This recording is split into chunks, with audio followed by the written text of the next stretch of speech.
reptilian DNA that we have within us. It's also related to the reptilian brain. Once we have those energy centers stabilized, then I do think that there's less of a desire to be, or there's going to be less, I guess you would say, bumping into these forces, because you're more at one with them and you're more at peace with them. Yeah, I mean, I know, Greg, that you have a specific interest in chakras.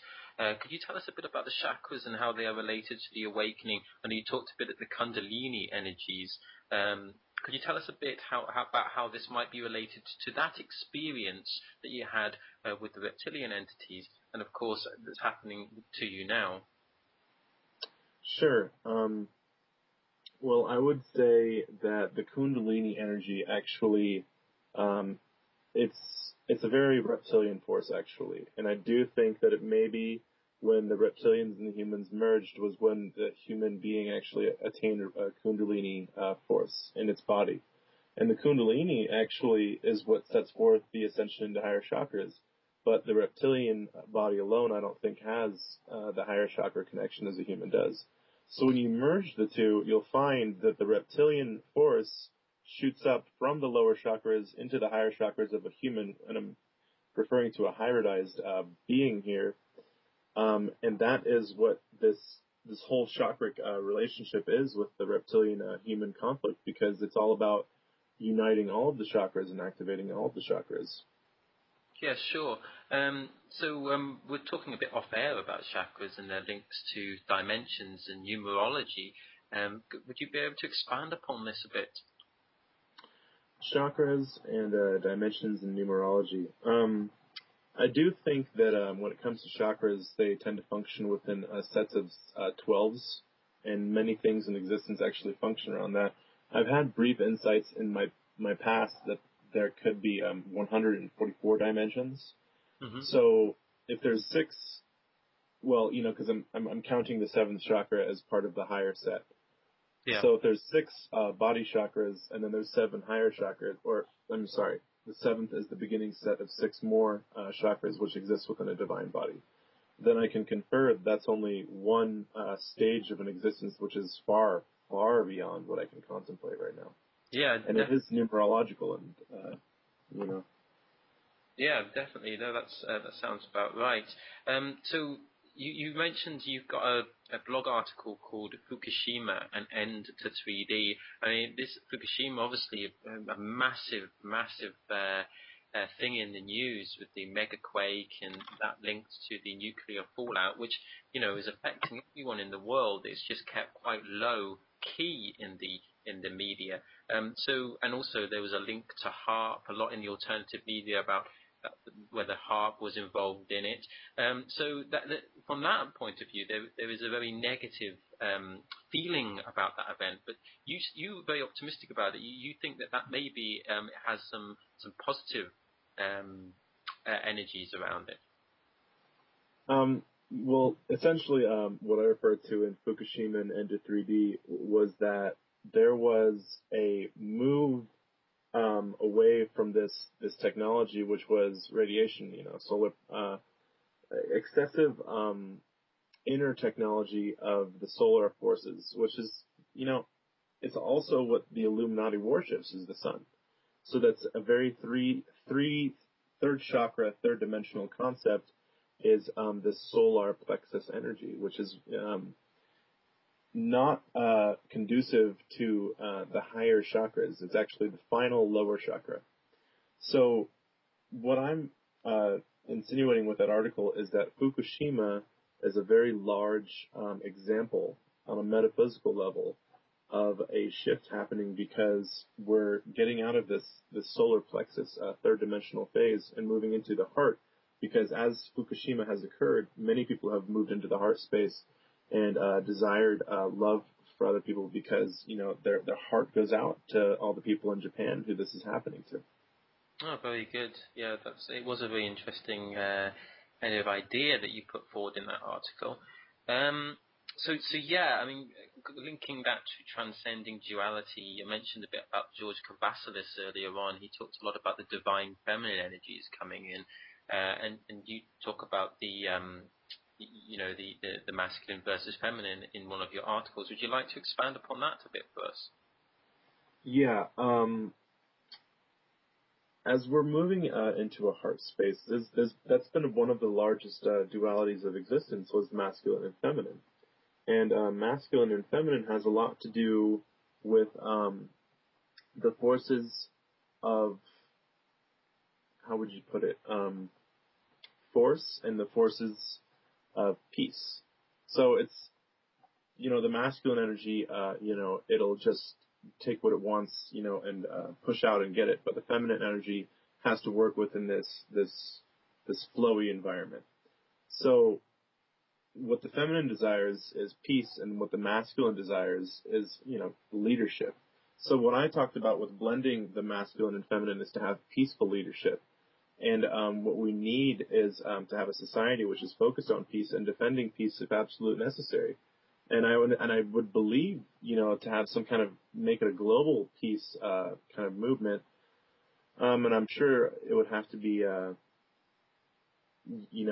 well, obviously it would have to be agreed upon by everybody. But, if I would say, even to push it, we could use the United Nations, if some way that can be turned into something that was, function towards keeping peace within the world, actually, because as of right now, it's not as influential as it really is said to be.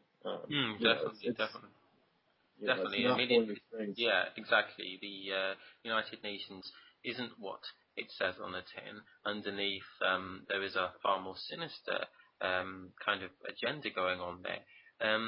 But yeah, it seems to be that everyone's having to come to terms with this duality at the moment. I know that the United Nations ET ambassador was apparently talked about, a while ago. What's happening with this whole alien agenda? We can't escape from that because you talk about the reptilian entities. What do you think's going on with disclosure at the moment, and where's it heading? At this point in time, I would say that disclosure is on the brink of becoming normal. And what I mean by that is that people have been well enough conditioned into the place as to where the existence of aliens is considered socially accepted.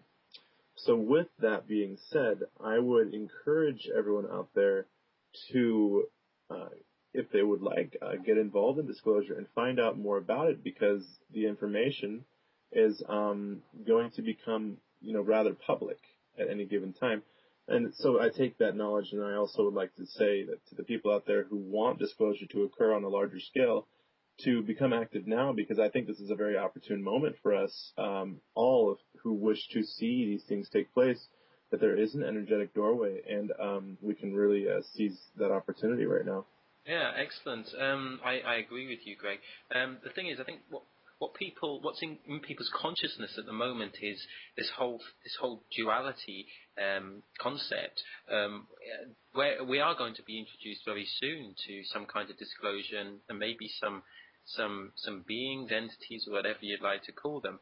How can we make sure that those that are presented to us are the ones that are have our best, has humanity's best, intentions at heart?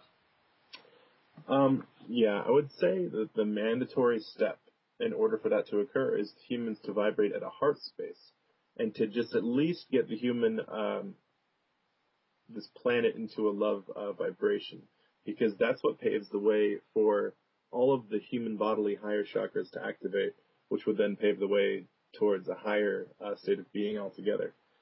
So I would say, in an effort to encourage and pull on extraterrestrials that could be of assistance, like some may say the Pleiadians would be a benevolent race.